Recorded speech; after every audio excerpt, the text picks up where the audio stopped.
یا بنی اسرائیل اذکروا نعمتی التي انعمت علیکم وانی فضلتکم علی العالمین۔ اے بنی اسرائیل، میری اس نعمت کو یاد کرو جو میں نے تم پر انعام کی تھی، اور یہ کہ بلا شبہ میں نے تمہیں تمام جہانوں پر فضیلت بخشی تھی۔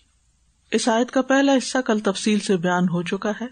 اللہ سبحانہ وتعالیٰ بنی اسرائیل سے خطاب کر رہے ہیں۔ تمام انسانوں کو خطاب کرنے کے بعد خاص طور پر ایک ایسی امت کو خطاب کیا جا رہا ہے جسے اپنے وقت میں تمام جہانوں پر فضیلت عطا کی گئی تھی، اور ان پر اللہ تعالیٰ کے بے شمار انعامات تھے۔ پیچھے جو آیت نمبر 40 گزری ہے اس میں اختصار کے ساتھ بنی اسرائیل کو احسانات یاد دلائے گئے تھے۔ اب یہاں ان کی تفصیل شروع ہوگی۔ یا بنی اسرائیل اذکروا نعمتی التی انعمت علیکم، اے بنی اسرائیل یاد کرو، اپنی زبان سے بھی ذکر کرو اور اپنے دلوں میں بھی اس نعمت کو یاد رکھو۔ نعمت کا لفظ اگرچہ مفرد آیا ہے لیکن اس سے مراد جمع ہے، یعنی نعمتیں مراد ہیں، اسم جنس ہے، یعنی تمام نعمتیں جو تمام انسانوں پر بھی ہیں، لیکن خاص بنی اسرائیل پر جو نعمتیں تھیں، دینی اور دنیاوی دونوں طرح کی، ان کی طرف متوجہ کیا جا رہا ہے، اور یہ بہت زیادہ نعمتیں تھیں۔ اللہ سبحانہ وتعالیٰ نے دینی لحاظ سے ان کے اندر بے شمار انبیاء بھیجے، اتنے نبی کسی اور قوم میں نہیں آئے۔ موسیٰ علیہ السلام نے ان کو اس نعمت کی یاد دہانی بھی کرائی تھی۔ سورۃ المائدہ کی آیت 20 میں اذکروا نعمت اللہ علیکم اذ جعل فیکم انبیاء وجعلکم ملوکا، اور دنیاوی اعتبار سے ان کے اندر بہت سے بادشاہ بھیجے گئے تھے۔ وآتاکم ما لم یؤت احدا من العالمین، کہ یہ نعمتیں کتنی تھی، تمہیں وہ کچھ دیا جو جہان والوں میں سے کسی کو نہیں دیا، یعنی تمہارے اندر ایسے پیغمبر بھیجے کہ جو پیغمبر بھی تھے، بادشاہ بھی تھے، اور ان کی بادشاہت صرف انسانوں پر نہیں تھی بلکہ جنات پر، حشرات پر، چرند پرند پر، اور ہوا مسخر کی گئی، لوہا مسخر کیا گیا ان کے لیے، اور پیتل کے چشمے بہا دیے گئے، اور اسی طرح بہت ساری اور نعمتیں جو کسی اور قوم کو اس شکل میں نہیں ملی جس طرح بنو اسرائیل کو ملی تھی۔ تو نعمت کو یاد کرنے کا مقصد کیا ہے؟ تاکہ تم شکر گزار بنو۔ اور شکر میں کیا کچھ آتا ہے؟ یعنی دل سے بھی شکر ہوتا ہے، زبان سے بھی ہوتا ہے، اور عمل درست ہوتا ہے، عمل صالح کے ذریعے، تاکہ تم اپنے اعمال کو درست کر سکو۔ یہاں پر خطاب تو بنی اسرائیل کے ان لوگوں سے ہے جو مدینہ میں تھے۔ کتنے قبائل تھے وہاں مدینہ میں؟ 3 قبائل تھے، ان سے بات کی جا رہی ہے، ڈائریکٹ ان کو مخاطب کیا جا رہا ہے، جبکہ نعمتیں ان کے آباء و اجداد پر ہوئی تھی جن کا یہاں ذکر کیا جا رہا ہے، جن کی یاد دہانی کرائی جا رہی ہے۔ اس کی کیا وجہ ہے؟ اس کی وجہ یہ ہے کہ جو نعمتیں آباء پر ہوتی ہیں ان کا حصہ ابناء پر بھی آتا ہے، یعنی اگر آپ کے پیرنٹس کسی وجہ سے، کسی خاص چیز کی وجہ سے پریویلیجڈ تھے تو اس سے آپ بھی زندگی میں فائدہ اٹھاتے ہیں، ان کے بچے ہونے کی حیثیت سے، کبھی ان کے مال و دولت سے آپ فائدہ اٹھاتے ہیں، کبھی ان کے اسٹیٹس سے، کبھی ان کے کسی اور خاص نام سے، کیونکہ جب لوگ آپ کو پہچانتے ہیں کہ آپ فلاں کے بچے ہیں، فلاں نسل میں سے، فلاں قوم میں سے ہیں، تو ایک دم لوگوں کا رویہ آپ سے بدل جاتا ہے۔ تو یہ ہمیشہ ہوتا ہے کہ انسان اپنے آباء و اجداد سے بہت سے فائدے اٹھاتا ہے، یعنی انسٹنٹ جو پیرنٹس ہوتے ہیں ان سے تو سارے ہی فائدے اٹھا رہے ہوتے ہیں، لیکن اس سے اوپر بھی جو اچھے لوگ گزرے ہوتے ہیں کسی خاندان میں، وہ انسان کی عزت کا باعث ہوتے ہیں۔ تو یہاں پر بنی اسرائیل کو نعمتیں یاد کرائی جا رہی ہیں، ان بنی اسرائیل کو جو نبی صلی اللہ علیہ وسلم کے دور میں تھے، چونکہ ان کے باپ دادا پر بہت سی نعمتیں تھیں لہٰذا یہ ان کے حصے دار تھے۔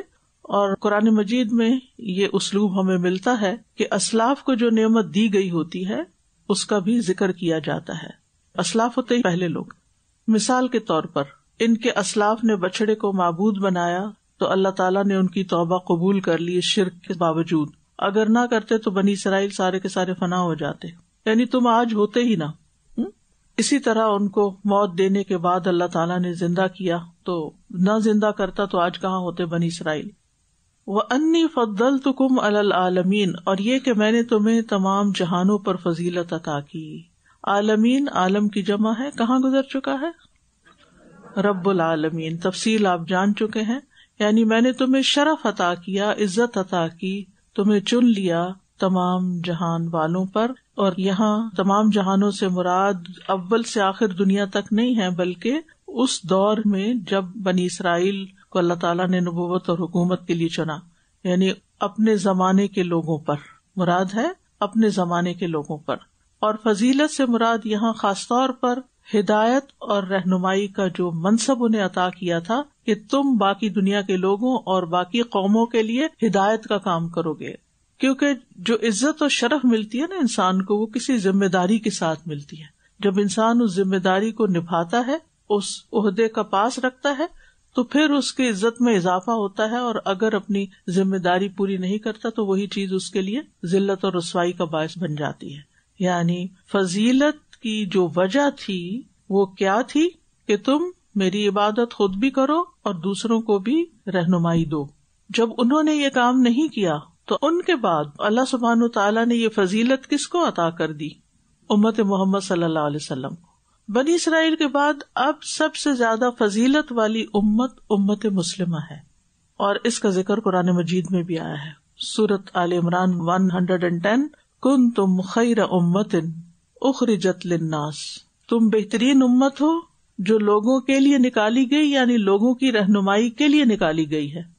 تو ہمیں بھی یہ عزت کیوں ملی ہے؟ اور یہ عزت امت میں سے کس کے لیے ہے؟ جو دوسری قوموں کے لیے رہنمائی کا کام کرے، یعنی لوگوں کو اللہ کی طرف بلائے. تأمرون بالمعروف وتنہون عن المنکر وتؤمنون باللہ. نبی صلی اللہ علیہ وسلم نے فرمایا قیامت کے دن تم لوگ یعنی امت محمد صلی اللہ علیہ وسلم کامل 70 امتوں کی شکل میں ہوگے، یعنی اتنی بڑی فضیلت تمہیں حاصل ہوگی، اور سب سے آخری امت تم ہو اور اللہ کے نزدیک سب سے زیادہ باعزت ہوگے. تو اس آیت سے جو بات پتہ چلتی ہے وہ یہ کہ نعمتیں اللہ سبحانہ وتعالیٰ دیتا ہے، اور فضیلت بھی اللہ کی طرف سے عطا ہوتی ہے، فضل اللہ کی طرف سے آتا ہے. جیسے سورۃ النمل میں آتا ہے وَلَقَدْ آتَيْنَا دَاوُودَ وَسُلَيْمَانَ عِلْمًا وَقَالَ الْحَمْدُ لِلَّهِ الَّذِي فَضَّلَنَا عَلَى كَثِيرٍ مِّنْ عِبَادِهِ الْمُؤْمِنِينَ. ہم نے داؤد اور سلیمان علیہ السلام کو ایک علم دیا، اور ان دونوں نے کہا کہ تمام تعریف اللہ کے لیے جس نے ہمیں اپنے بہت سے مومن بندوں پر فضیلت عطا کی. تو فضیلت کس بنا پر ملی؟ علم کی بنا پر. ہدایت کا ملنا بھی اللہ کا فضل ہے، ٹھیک ہے. قرآن کا ملنا بھی اللہ کا فضل ہے. قل بفضل اللہ وبرحمتہ فبذلک فلیفرحوا ھو خیر مما یجمعون، سورۃ یونس میں آتا ہے. کتاب کا وارث بنایا جانا بھی اللہ کا فضل ہے. سورۃ فاطر کی آیت نمبر 32 ہے ثم اورثنا الکتاب الذین اصطفینا من عبادنا، جس کا معنی یہ ہے پھر ہم نے اس کتاب کے وارث اپنے وہ بندے بنائے جنہیں ہم نے چن لیا. کس کی طرف اشارہ ہے؟ امت مسلمہ کی طرف. امت مسلمہ کو اب آخری کتاب کی وراثت دی گئی، علم دیا گیا. پھر ان میں سے کوئی اپنے آپ پر ظلم کرنے والا ہے، وہ کون ہے؟ جو کتاب نہیں پڑھے گا اور اس پر عمل نہیں کرے گا. اور ان میں سے کوئی میانہ رو ہے، یعنی پڑھ کے کچھ عمل کر لیا کچھ چھوڑ دیا. اور ان میں سے کوئی نیکیوں میں آگے نکل جانے والا ہے اللہ کے حکم سے. فرمایا ذالک ھو الفضل الکبیر، یہ بہت بڑا فضل ہے، یہی بہت بڑا فضل ہے. کیا؟ کہ انسان نیکیوں میں آگے بڑھے. اسی طرح دنیا کی نعمتیں بھی اللہ کا فضل ہوتا ہے. اللہ تعالیٰ نے انسانوں کو فضیلت دی، وَلَقَدْ كَرَّمْنَا بَنِي آدم، اور آگے جا کے آتا ہے وَفَضَّلْنَاهُمْ عَلَى كَثِيرٍ مِّمَّنْ خَلَقْنَا تَفْضِيلًا. پھر اسی طرح رزق کا ملنا بھی اللہ کا فضل ہوتا ہے. وَاللَّهُ فَضَّلَ بَعْضَكُمْ عَلَى بَعْضٍ. تو ہمیں کیا کرنا چاہیے؟ اللہ سے دعا کرنی چاہیے. کیا؟ اللہ سے اس کا فضل مانگتے رہنا چاہیے. مسنون دعا ہے اللہم انی اسألک من فضلک ورحمتک فإنہ لا یملکھا الا انت. اے اللہ میں تجھ سے تیرے فضل اور تیری رحمت کا سوال کرتا ہوں کیونکہ ان کا مالک تیرے سوا کوئی نہیں، لہٰذا تو مجھ پر اپنا فضل فرما. جب اللہ کا فضل آئے گا تو کیا کیا مل جائے گا؟ علم بھی ملے گا، رزق بھی ملے گا، نیکیوں کی توفیق بھی ملے گی، اور بہت سے فائدے.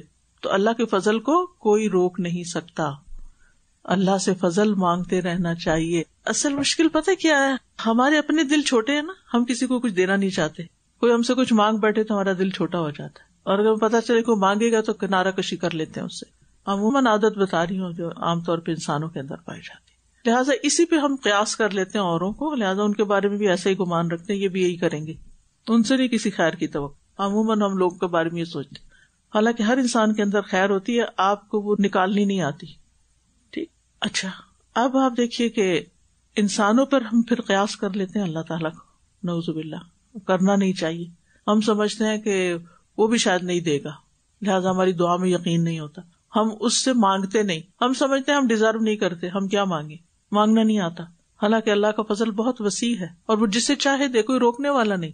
لہٰذا کسی بھی معاملے میں کہیں بھی کوئی مشکل نظر آ رہی ہو زندگی میں تو اللہ سے فضل مانگے. اللہ کے خزانے اتنے زیادہ ہیں. وَإِن مِّن شَيْءٍ، کوئی بھی چیز ایسی نہیں، إِلَّا عِندَنَا خَزَائِنُهُ، مگر ہمارے پاس اس کے خزانے ہیں.